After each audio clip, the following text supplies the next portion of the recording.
रात के पिछले पहर, जब आसमान का रंग स्याही से निकलकर एक खौफनाक सुर्खी में बदल रहा था, शहवेज अपनी अजीमुश्शान हवेली के बीचों बीच खड़ा था, जहां हर तरफ से उठती हुई आग की लपटें कीमती तल्लई दीवारों और फानूसों को मोम की तरह पिघला रही थीं।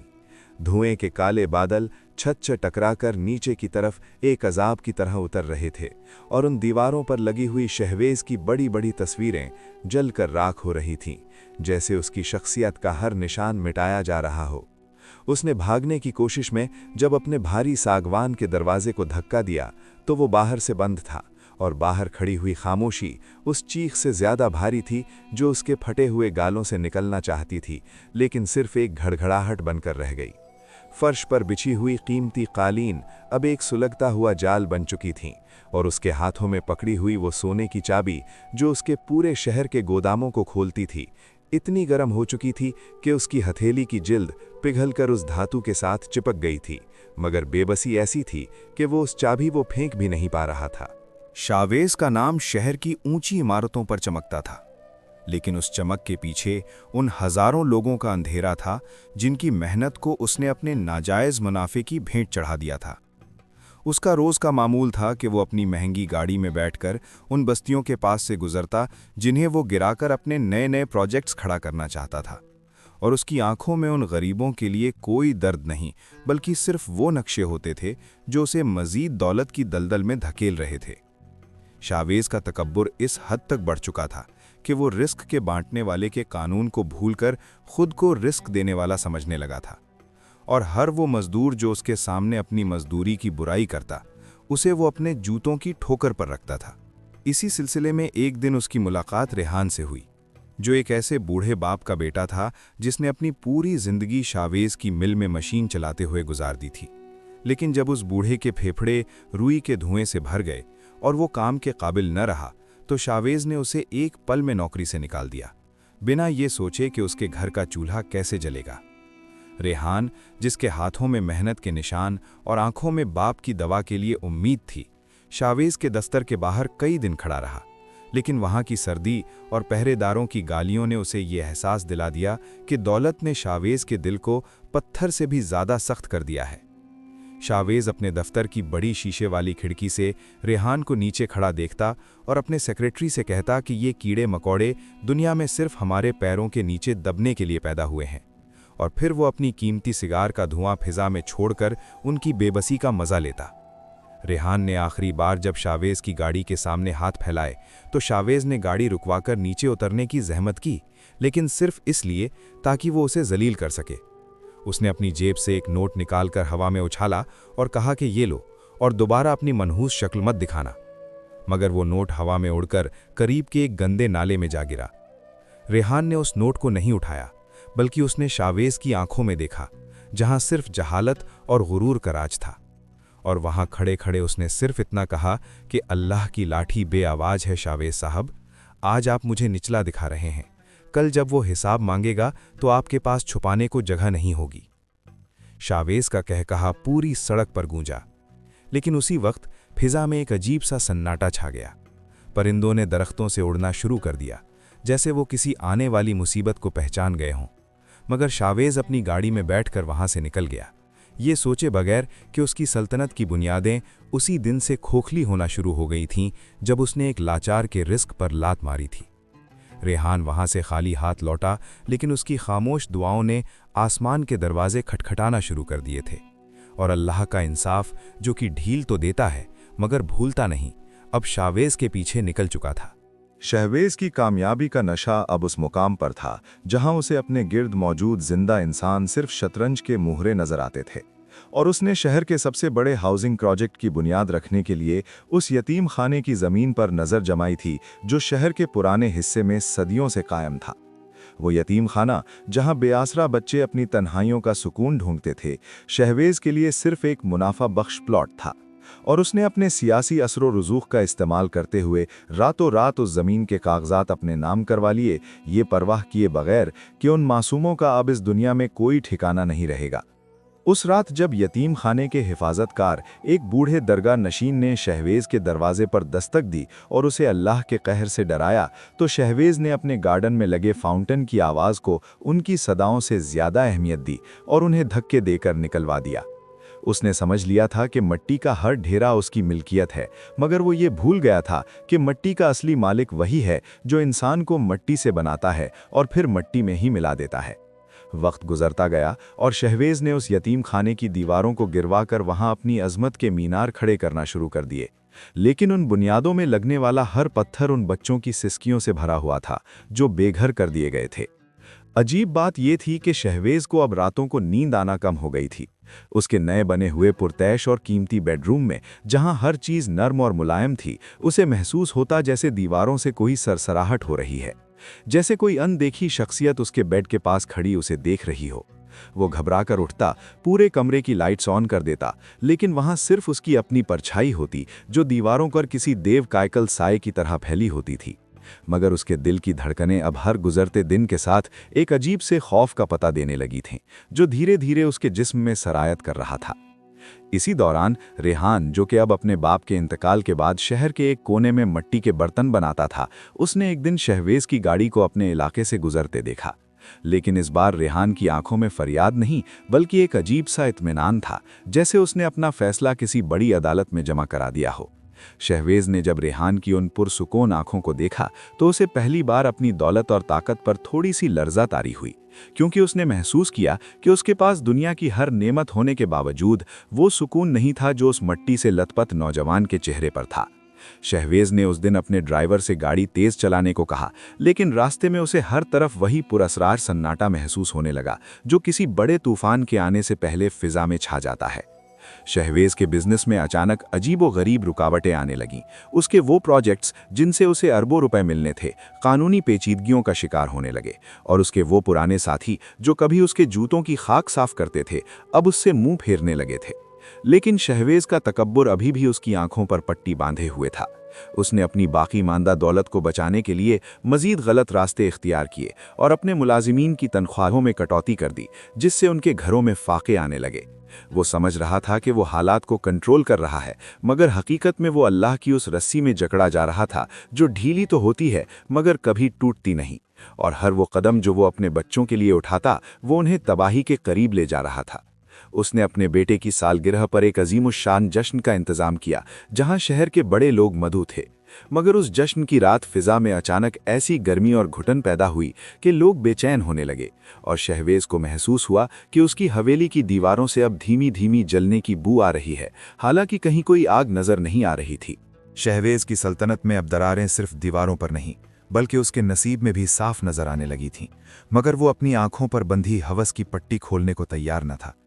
उसने अपने बेटे की सालगिरह की उस रात जब हजारों लोगों के सामने अपनी दौलत की नुमाइश की, तो उसे अंदाजा नहीं था कि हर थके हुए मजदूर का पसीना जो उसने निचोड़ा था अब उन कीमती चिरागों में तेल बनकर जलने वाला है जो उसकी तबाही का मंजर रोशन करेंगे।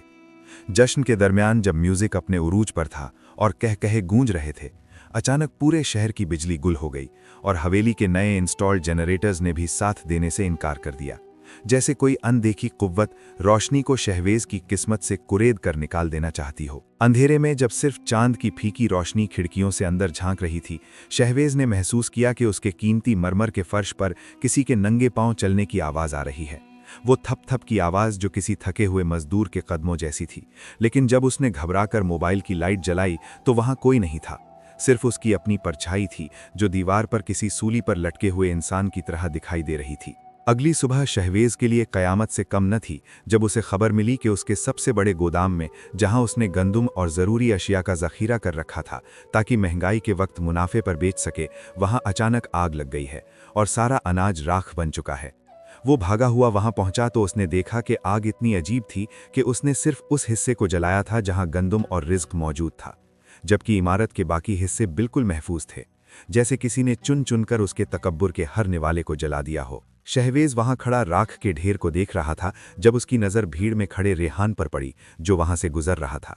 रेहान की आंखों में कोई खुशी नहीं थी, बल्कि एक अजीब सा दुख था, जैसे वो देख रहा हो कि एक इंसान ने खुद ही अपने हाथों से अपनी आखिरत जला दी है। शहवेज ने गुस्से में उसकी तरफ बढ़ना चाहा, मगर उसके कदम वहीं जम गए जब उसने महसूस किया कि उसके अपने महंगे सूट की जेब से धुआं निकल रहा है। हालांकि वहां कोई चिंगारी नहीं थी। गैबी निशानियां अब उसके घर तक पहुंच चुकी थीं। उसकी बीवी और बच्चे जो कभी पुरसुकून जिंदगी गुजारते थे, अब अचानक बेवजह बीमारियों और खौफ का शिकार होने लगे थे। और उन्हें अपने ही घर में अजनबी साए नजर आते थे, जो उन्हें उन यतीमों की याद दिलाते जिन्हें शहवेज ने सड़क पर फेंका था। शहवेज ने शहर के बड़े से बड़े डॉक्टर को बुलाया, बेतहाशा पैसा पानी की तरह बहाया, मगर हर डॉक्टर का यही कहना था कि जिस्म में कोई बीमारी नहीं है, ये सिर्फ दिल का खौफ है जो उन्हें अंदर से खा रहा है। एक रात जब शहवेज अपने दफ्तर में बैठकर अपने गिरते हुए स्टॉक्स को देख रहा था, उसे अपने कान में किसी की सरसराहट सुनाई दी। रिज्क का मालिक वो है जो मट्टी से अनाज उगाता है, तू तो सिर्फ उस मट्टी पर बोझ है। और ये आवाज इतनी भारी और पुरअसरार थी कि शहवेज का दिल डूबने लगा। उसने घबराकर पानी का गिलास उठाया, मगर वो पानी उसके हलक में यूं चुभा जैसे किसी ने कांच के टुकड़े ढाल दिए हों। और उसने पहली बार महसूस किया कि जब अल्लाह किसी पर रिज्क तंग करता है तो सोने के निवाले भी गले में फंस जाते हैं। जुल्म की ये दास्तान अब अपने उस मुकाम पर पहुंच रही थी जहां रास्ता वापसी का नहीं बल्कि सिर्फ अंजाम का होता है। और शहवेज का तकब्बुर अब धीरे धीरे टूट रहा था, मगर उसकी अना अभी भी उसे सजदे में गिरने से रोक रही थी। उसने सोचा कि शायद वो मजीद दौलत खर्च करके इस बद्दुआ से निकल जाएगा। उसने दिखावे के लिए कुछ लोगों में खाना तकसीम करने का हुक्म दिया, मगर अजीब बात यह हुई कि जो खाना वो लोगों को देना चाहता था वो लोगों तक पहुंचते ही खराब हो जाता या उसमें कीड़े पड़ जाते। लोग उसे मलून कहने लगे और शहर में ये अफवाह फैल गई कि शहवेज पर अल्लाह का अजाब उतर चुका है। और वही लोग जो कल तक उसके सामने सर झुकाते थे, आज उसकी गाड़ी देखकर अपना रास्ता बदल लेते थे। शहवेज अब अपने ही महल में कैद हो चुका था, जहां हर कोना उसे उसके गुनाहों की दास्तान सुनाता था। और वो अंधेरी रात करीब थी जहां उसका पूरा वजूद उस आग में जलने वाला था जो उसने खुद अपने हाथों से जलाई थी। शहवेज की जिंदगी अब एक ऐसे मुअल्लक रास्ते पर थी जहां हर मोड़ पर उसे अपनी मौत का अक्स नजर आता था, और उसकी वो सल्तनत जो कभी नाकाबिले तस्खीर लगती थी, अब एक रेत के घरौंदे की तरह बिखर रही थी। शहर में अचानक एक अजीब सा कहत नुमा माहौल पैदा हो गया था, मगर हैरत की बात यह थी कि यह कहत सिर्फ शहवेज के कारखानों और उसके घर तक महदूद था। उसके बाग के दरख्त जो सदियों पुराने थे, रातों रात सूख कर काले कोयले की तरह हो गए, जैसे उनकी जड़ों ने उस जमीन का पानी पीने से इनकार कर दिया हो जो यतीमों के खून से सींची गई थी। शहवेज ने अपने खौफ को दबाने के लिए मजीद सख्ती इख्तियार की। उसने अपने उन मजदूरों पर पुराने कर्जों का दबाव बढ़ा दिया जो पहले ही फांकों से मर रहे थे, मगर उसकी हर कोशिश उसके लिए एक नया अजाब बनकर लौटती। एक दोपहर जब वो अपने दफ्तर में बैठकर बैंक से आए हुए जब्ती के नोटिसेस पढ़ रहा था, उसे महसूस हुआ कि उसके हाथ की उंगलियां धीरे धीरे सुन्न हो रही हैं और उनका रंग वैसा ही हो रहा है जैसा उस नोट का था जो उसने नाले में फेंका था। उसने घबराकर अपने नए मैनेजर को बुलाया, जो कि दरअसल रेहान का ही एक दूर का रिश्तेदार था, मगर शहवेज इस बात से बेखबर था। और उसने हुक्म दिया कि हर उस शख्स को जेल भिजवा दिया जाए जो उसके खिलाफ बोल रहा है। मगर मैनेजर ने, जिसकी आंखों में शहवेज के लिए कोई इज्जत नहीं बल्कि सिर्फ तरस था, बड़ी खामोशी से अपना इस्तीफा उसकी टेबल पर रख दिया और कहा, शहवेज साहब, इंसान से तो लड़ा जा सकता है, मगर उस जात से कैसे लड़ेंगे जो रगों में दौड़ते खून को रोकने पर कादिर है। शहवेज का गुस्सा आसमान को छूने लगा। उसने चिल्लाकर उसे निकालने का हुक्म दिया, मगर उसकी आवाज में वो दबदबा नहीं बल्कि एक कनकनाहट थी जो उसके अंदरूनी खौफ को फाश कर रही थी। वो उठकर खिड़की के पास गया तो उसे नीचे सड़क पर वही मासूम बच्चे नजर आए जिन्हें उसने यतीम खाने से निकाला था। वो सब मिलकर एक मिट्टी का घर बना रहे थे और उस घर के ऊपर उन्होंने शहवेज की हवेली की तरफ इशारा करके कुछ कहा और फिर उसे एक ही ठोकर में गिरा दिया। शहवेज का दिल धक से रह गया। उसे लगा जैसे उसकी अपनी छाती पर किसी ने भारी बोझ रख दिया हो, और वो गिरते गिरते बचा। उस रात जब वो अपने घर लौटा तो हवेली में अजीब सी खामोशी थी। उसकी बीवी और बच्चे जो उसके गुनाहों के समर में पले थे, आज उससे नजरें चुराने लगे थे, क्योंकि उन्हें महसूस होता था कि शहवेज के वजूद से गुनाहों की वो सड़नदाह बू आ रही है जो कीमती इत्र से भी नहीं छुपती। तबाही का अगला मंजर तब शुरू हुआ जब शहवेज की सबसे कीमती इन्वेस्टमेंट, उसकी वो शुगर मिल जिस पर उसे नाज था, उसमें अचानक बगैर किसी जाहिरी वजह के बॉयलर फटने लगे और पूरी मिल में आग लग गई। मगर ये आग आम नहीं थी। ये नीली और जर्द लपटों वाली आग थी जो लोहे को मोम की तरह पिघला रही थी, मगर पास खड़ी पुरानी मिट्टी की दीवारों को कुछ नहीं कह रही थी। शहवेज जब वहां पहुंचा तो उसने देखा कि उसके बरसों का सरमाया धुआं बनकर आसमान की तरफ जा रहा है, और वहां खड़े मजदूर, जिन्हें वो कीड़े मकोड़े कहता था, आज खामोशी से उस तमाशे को देख रहे थे। शहवेज ने चीख कर उन्हें आग बुझाने को कहा, उन्हें दौलत का लालच दिया, उन्हें धमकियां दी, मगर उन मजदूरों ने सिर्फ इतना कहा, ये हमारा रिज्क नहीं जल रहा शहवेज साहब, ये वो आग है जो आपने हमारे पेट पर लात मारकर जलाई थी। अब इसे हमारे आंसू भी नहीं बुझा सकते। उस लम्हे शहवेज को महसूस हुआ कि उसकी सरमायादारी की जंजीरें दरअसल उसके गले का फंदा बन चुकी हैं, और वो जालिम जो कभी खुद को खुदा समझता था, आज अपनी ही मिट्टी के ढेर पर बैठकर अपनी बर्बादी का मातम करने पर मजबूर था। अंधेरी रात का आखिरी पहर था। फिजा में मट्टी और जली हुई उम्मीदों की बू बसी थी, और शहवेज अपनी अजीमुशान हवेली के उस दरो दीवार को देख रहा था जो अब उसके लिए कब्र की दीवारों से ज्यादा तंग हो चुकी थी। उसका तकब्बुर, जो कभी आसमान के सितारों को छूने का दावा करता था, आज उसकी अपनी ही फटे हुई सांसों के दरमियान दम तोड़ रहा था। उसने देखा कि हवेली के हर कोने से वही नीली आग निकल रही है जिसने उसकी मिल को राख किया था, मगर हैरत ये थी कि यह आग सिर्फ उसकी कीमती अशिया और उसके गुरूर के निशानात को निगल रही थी। उसने भागने के लिए दरवाजे की तरफ दौड़ लगाई, मगर उसके कदम वहीं जम गए जब उसने देखा कि दरवाजे के बाहर कोई फौज नहीं बल्कि वही लोग खड़े थे जिनका उसने हक मारा था। रेहान, वो यतीम बच्चे और वो बूढ़ा दरगाह नशीन, वो सब खामोश थे। उनके चेहरों पर कोई गुस्सा नहीं था, सिर्फ एक ऐसी संगीन खामोशी थी जो हजारों तन से ज्यादा गहरी थी। शहवेज ने चीख कर उनसे मदद मांगी, मुझे बचाओ, मैं तुम्हें दौलत दूंगा, मैं सब कुछ वापस कर दूंगा। मगर उसकी आवाज़ हवा में ऐसे बिखर गई जैसे खिज़ां के सूखे पत्ते, और किसी ने एक कदम भी आगे नहीं बढ़ाया। आग की लपटें अब उसके करीब पहुंच चुकी थीं। उसने महसूस किया कि उसके हाथों में पकड़ी हुई सोने की वो चाबी, जो उसकी तमाम दौलत का राज थी, पिघलकर उसकी खाल के अंदर उतर रही है, और तकलीफ की वो शिद्दत ऐसी थी कि उसे अपनी मौत की दुआ मांगने पर मजबूर कर दिया। उसने आखिरी बार आसमान की तरफ सर उठाया, शायद माफ़ी के लिए, मगर उसे सिर्फ अपने ही कहे हुए वो अल्फाज सुनाई दिए जो उसने रेहान से कहे थे, इस दुनिया में वही जीतता है जो दूसरों को कुचलने की ताकत रखता है। आज वही कानून उस पर उल्टा पड़ गया था। वो अपनी ही बनाई हुई सल्तनत के नीचे कुचला जा रहा था, और उसे एहसास हुआ कि अल्लाह का इंसाफ किसी की सिफारिश या दौलत का मोहताज नहीं होता।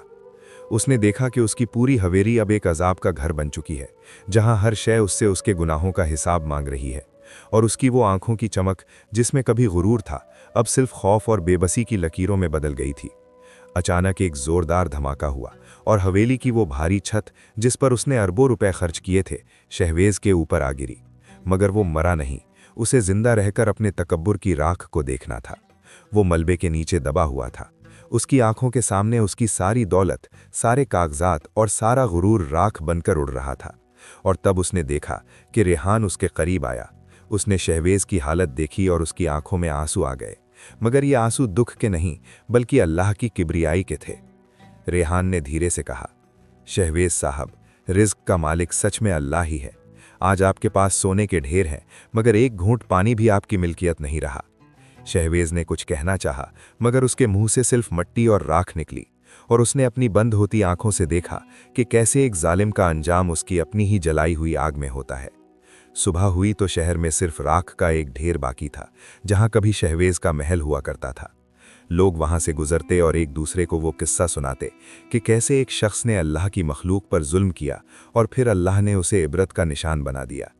शहवेज जिंदा तो बचा, मगर एक ऐसे मरीज की तरह जो ना बोल सकता था ना चल सकता था। वो शहर की सड़कों पर एक रेहड़ी पर पड़ा रहता। वही हाथ जो कभी लोगों का रिस्क छीनते थे, अब एक सूखी रोटी के लिए लोगों के सामने फैलते थे, मगर उसे कोई कुछ न देता। उसने समझ लिया था कि ये मौत से बदतर सजा है, क्योंकि अल्लाह ने उसे दिखा दिया था कि जब वो किसी से सब कुछ छीनता है तो उससे उसका गुमान भी छीन लेता है। शहवेज की कहानी हर उस शख्स के लिए सबक बन गई जो दौलत और ताकत के नशे में ये भूल जाता है कि इंसाफ सिर्फ ज़मीन पर नहीं बल्कि आसमानों में होता है, और वहाँ का फैसला कभी गलत नहीं होता।